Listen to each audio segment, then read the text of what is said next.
Your next promotion is within your control, and this podcast shows you how to get there. Welcome to episode number 140. In today's episode, I am closing out my 3-part series called Working with Assholes. And I am sharing with you how to work with the most pervasive, jerkiest, really rudest, hardest person to work with, and that is yourself.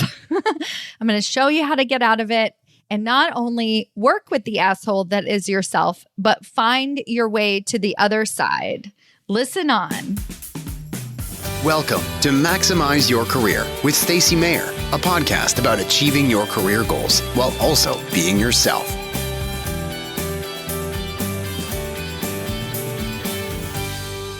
Hello, corporate badasses. Welcome to another episode of Maximize Your Career. I'm your host, Stacy Mayer, and really excited to be here with you again this week as I feel like I'm finally recovered from COVID. And thank you all so much for your well wishes and for listening to my Working with Assholes series that kind of came out of my effort attitude that I experienced during COVID. But I think it's actually been incredibly valuable for so many of you who are experiencing toxic work environments, and it feels either insurmountable or it feels like you're the problem or like you're never going to get out of this or why does this keep happening to me?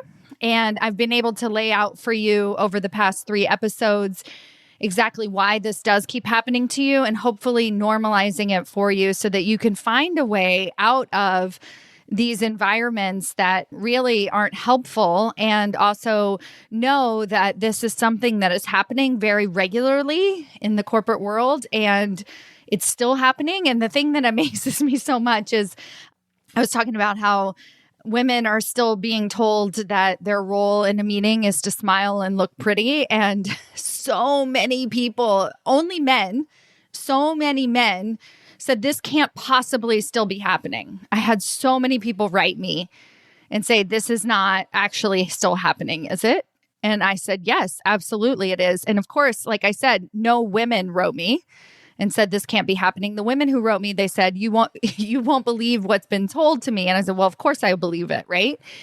And the number of times I've been told to smile more, the number of times I've heard other colleagues be told that, right? And so these little microaggressions eat away at our self-confidence. And that's what I'm going to talk about in today's episode when I get into the 3rd part of this series of Working with Assholes, which is the asshole, which is ourself.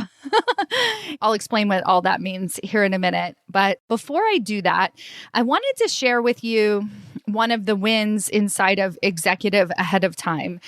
Now, I've been doing the Summer of Magic over the summer. You probably heard about that. Actually, I'll link to it in the show notes. A episode I did a few episodes ago where I was talking about the magical ingredients to land your next promotion, even while you're on vacation. And I set out in June with a goal to get 10 women promoted by the end of the summer. And I'm happy to say by the end of July, I had already hit that goal, which is actually pretty amazing considering, let me give you some statistics, some numbers. So we have about 75 active women inside of Executive Ahead of Time, inside of our group. And if 10 of those women got promoted, 10 women got promoted in a 4-week period, that means in just 4 weeks, we had about a 13% promotion rate. That is ridiculous. And then if we want to look at the number of women that get promoted over a year's time inside of Executive Ahead of Time, that number is closer to 80%.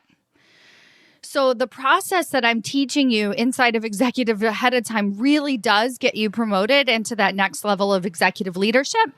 And here's where my win comes in that I want to share with you is that not only like, I'm really not kidding when I say the support that we need once we get promoted, right? Because we're pretty resourceful women and we can figure out how to get promoted. And part of the reason that we're not getting promoted is because either one, we're protecting ourselves because we know that once we get to the higher level, the expectations are higher, the stakes are higher, and we don't want to lose time with our family. We have other priorities in our life, other things that we care about. We want to make sure we're actually successful at that next level.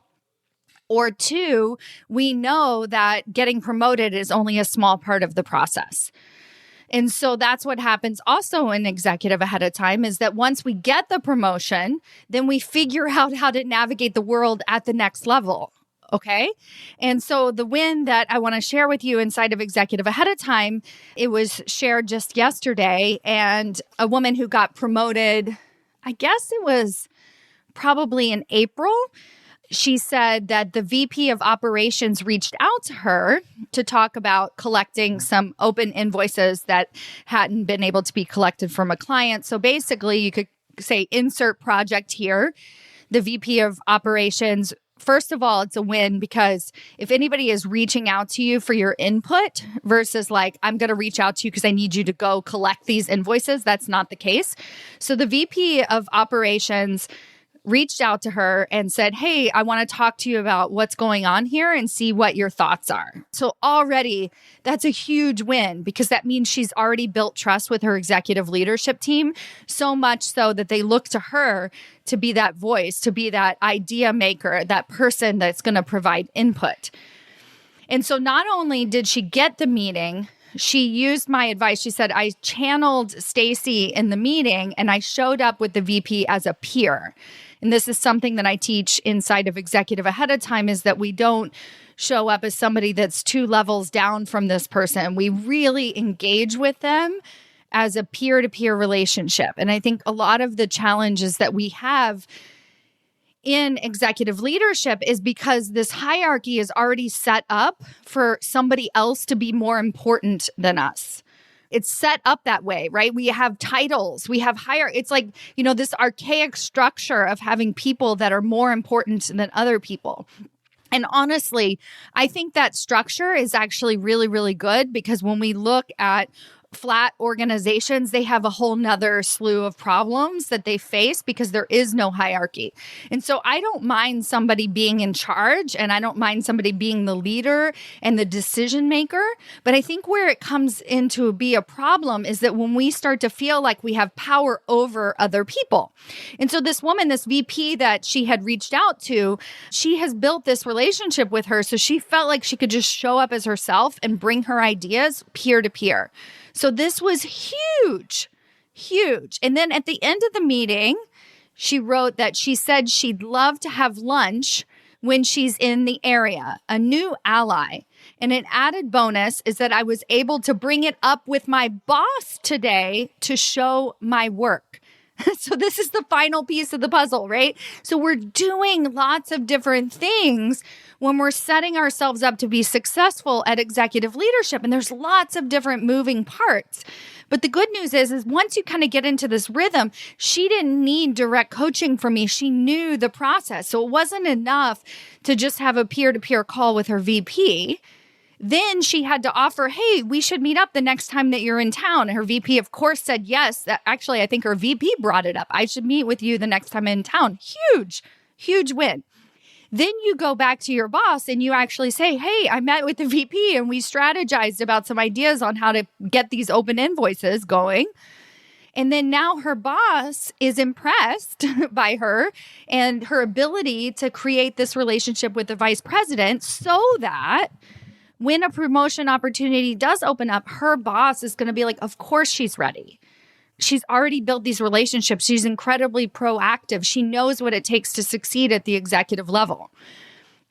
So this is an example that I wanted to share with you because it was so beautifully articulated in 3 sentences. And it's the exact process that I teach. And it was in her brain. So she just was like checking boxes like, okay, do this. All right, that worked. Okay, do this. Okay, next, and she's putting all these pieces together. And once you close that loop enough times, then your confidence just increases. You start to feel better as an executive leader. You're able to raise your hands more and more often and not feel like you're going to get the rug pulled out from under you every time you get promoted, right? This is the goal. I just absolutely love that story and wanted to illustrate for you that in real time, that we have several different types of wins that happen in executive ahead of time. Of course, the promotions and our promotion rate is so freaking high. But really, even in addition to that, is that if we're getting promoted and we're failing once we get there, that doesn't work for me. I want to make sure that you know how to continue to build those relationships and to thrive so that you can continue growing and growing your career and your confidence and really creating that life for yourself. So now back to working with assholes and that number one asshole being yourself. So I want to give you a little bit of a perspective about the concept of beating yourself up. So this is actually how my brain works and kind of how I grew up. And I'm an incredibly, to my detriment sometimes, positive person, a very, very positive person. And sometimes this positivity was actually what I would label now in retrospect as toxic positivity. But I firmly believe that everything happens for a reason, and that that's what got me through the first 40 years of my life, is that I was always glasses half full, looking for the positive outcome. Everything is great. Everything happens for a reason. It's going to be fine. We're going to push through. So when I would hear other people say things like, oh, I'm constantly beating myself up. Oh, I just wish that I wasn't so hard on myself. I was like, I don't even know what that means because I'm not hard on myself. I think I'm great, And by great, I mean like on the surface, right? I thought I was incredibly successful. I'm a high achiever and I'm like, go, go, go, next. I don't spend a lot of time in depression states. So I offer that to you because this was incredibly foreign to me for a very long time. And I'm going to tell you the story of when it all changed. I had moved out to California and from New York City, and I was very unhappy. And when I was in New York, I was go, go, go, go, go, go, go. I was doing lots of things. I was working at this hedge fund, and they transferred me out to Palo Alto, California. And I was like, oh, why not? It's a perfect opportunity. But what happened when I came out to California is that I was actually forced to slow down because in New York, I was running. And this could totally happen to you because if you are in a position where you're the subject matter expert, the idea of letting go of what you're good at, of not running is incredibly scary. It's like you may not even know that that's what's holding you back, but it's very, very scary. So I came to California and I felt very uneasy in my own skin. Like it was a little too slow paced. I didn't really know what I was doing with my life. I was like, I don't really understand this place. It closes early in general. Like I was like very confused. The good thing about California is it's also like the spiritual capital of the US. There are lots of opportunities for you to dive into meditation, to yoga practices, to other spiritual practices out in California. It's not just a stereotype, it's kind of everywhere. And so I took advantage of that. I was probably in my mid-30s at this point, and I took advantage of this opportunity. So I'm going to a meditation center, and I'm sitting on a cushion, and I feel incredibly uncomfortable, like angry.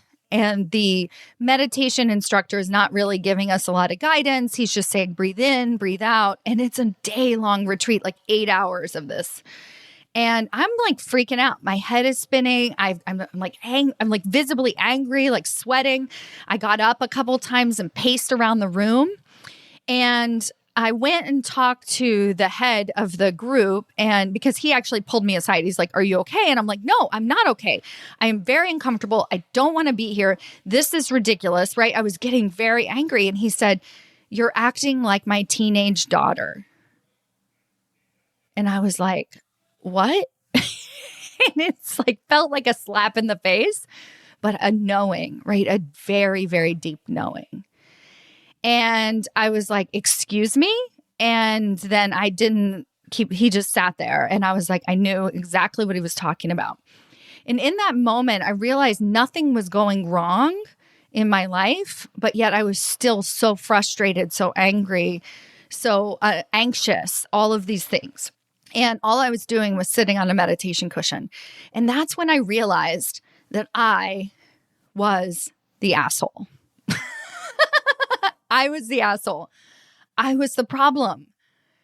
I was like, oh my God, when people are talking about beating themselves up and everything, oh my God, I have been beating myself up for a very long time. And then it's like, those moments where everything just becomes crystal clear and you're like, holy crap, I am the asshole.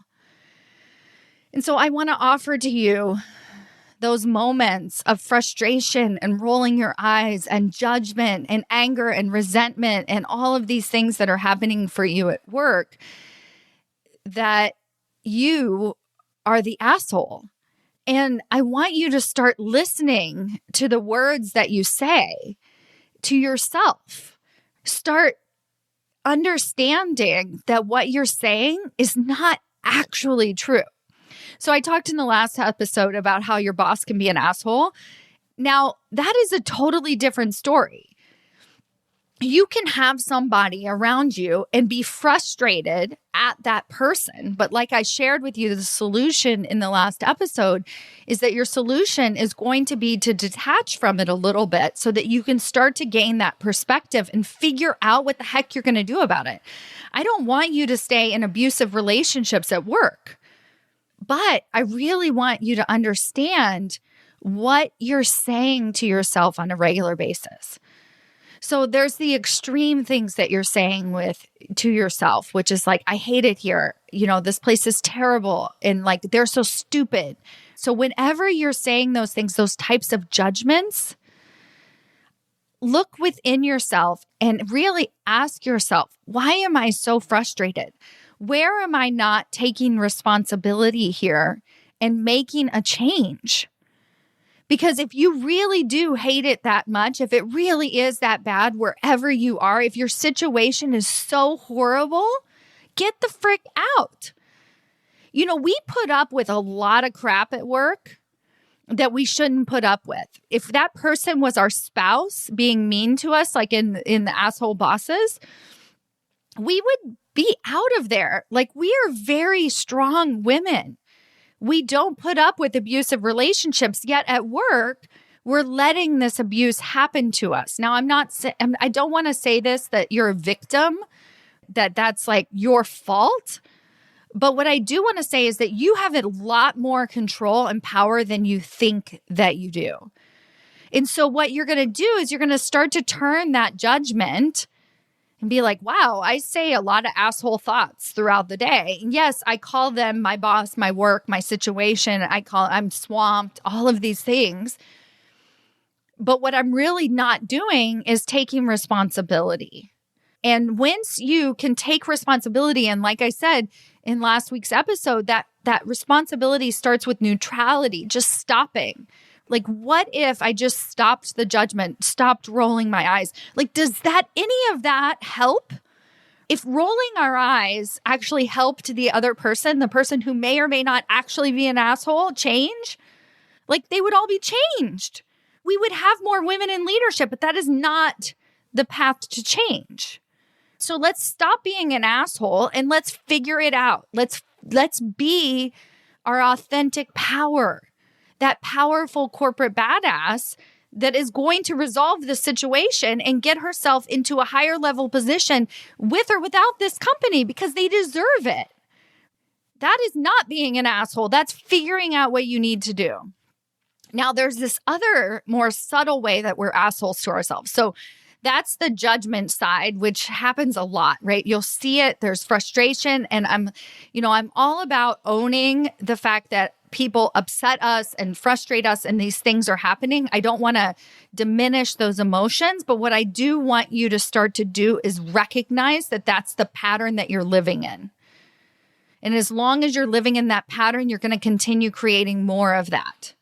So the second place that we tend to be assholes to ourselves is by actually diminishing what's happening for us. So we have the one, which is the pushing out the aggression. And before I move on, I want to add For a lot of us, we're really, really smart, so we don't do it out loud. We have enough emotional intelligence that we're not like actually yelling at other people at work. But that means even worse that we're being assholes to ourselves because we're keeping it inside.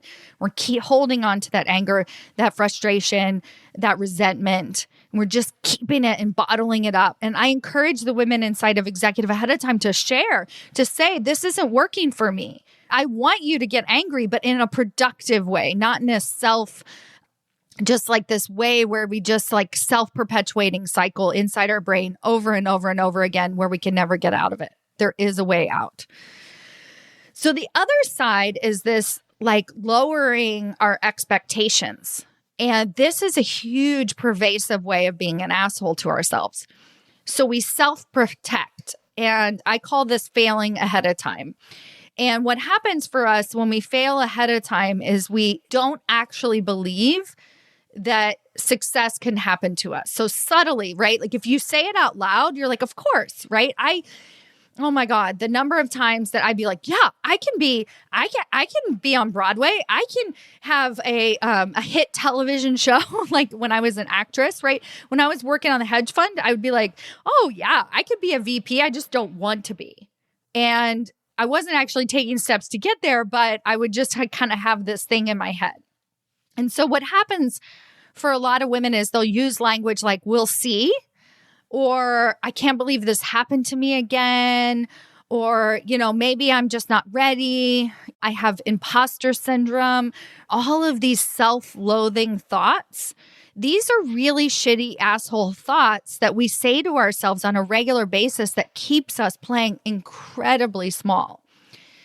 I can't even acknowledge my 3X vision because, I just don't even know how it'd be possible.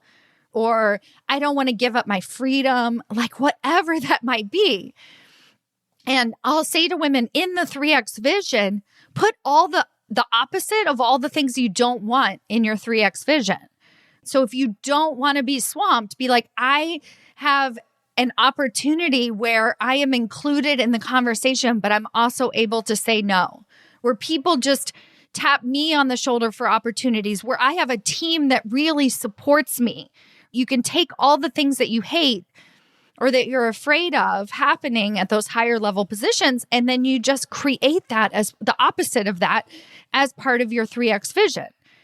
So when you stop failing ahead of time, when you stop saying, we'll see, or I just don't know, or this always happens to me, or I'm super frustrated, or it's not really something that I want.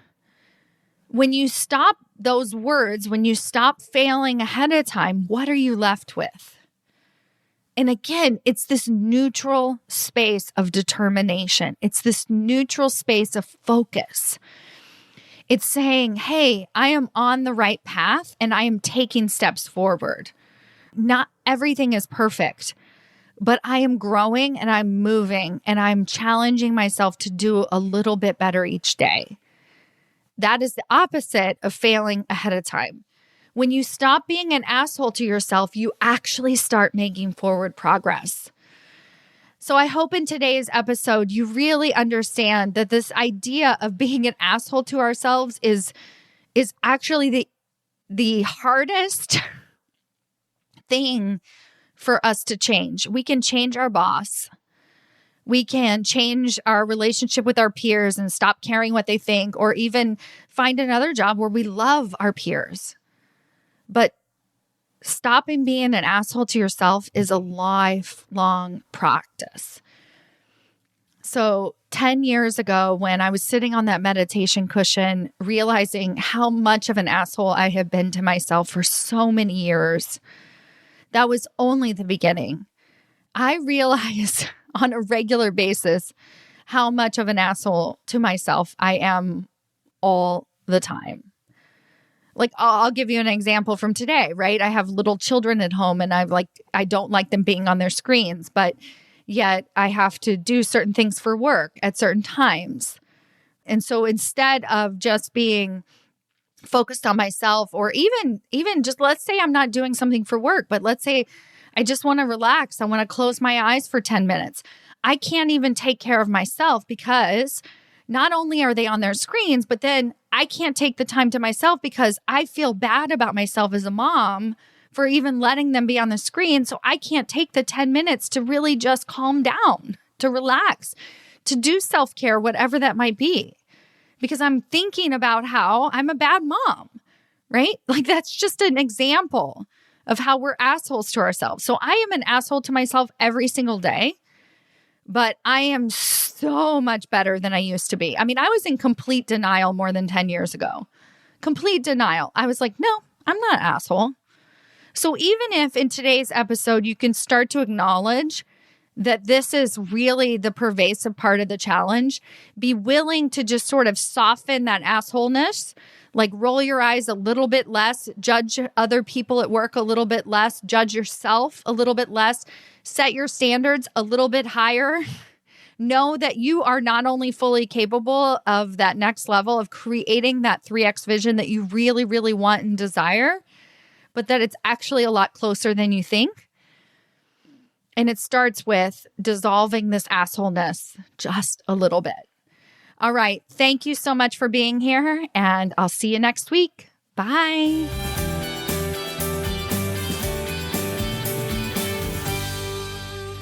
Before you go, I want to invite you to join us inside of Executive Ahead of Time. Executive Ahead of Time is what I call my little army of corporate badasses that are doubling the number of women promoted to the executive suite each and every year worldwide. Inside this group coaching intensive program where you get weekly coaching and guidance from me, you are going to learn how to not only land your next promotion, but to have success once you get there. And by success, I mean an actual voice at the table, the ability to step into your true, authentic corporate badass self, and a community of other corporate badasses where we're learning from each other, challenging each other, and stepping in to that next level of leadership. If this sounds exciting to you, I invite you to join us now at www.executiveaheadoftime.com. Once you enroll, you will have lifetime access to over 24 core training modules where I break down step by step how to build trust with executive leadership so that you get tapped on the shoulder for opportunities. You'll receive weekly coaching and directed guidance from me, and we'll have roundtable discussions with the other corporate badasses in the group. This is a community like nothing that you have ever experienced. We are all challenging each other. We are stepping up to the plate, and we're making opportunities happen for ourselves. Go to executiveaheadoftime.com and join us today.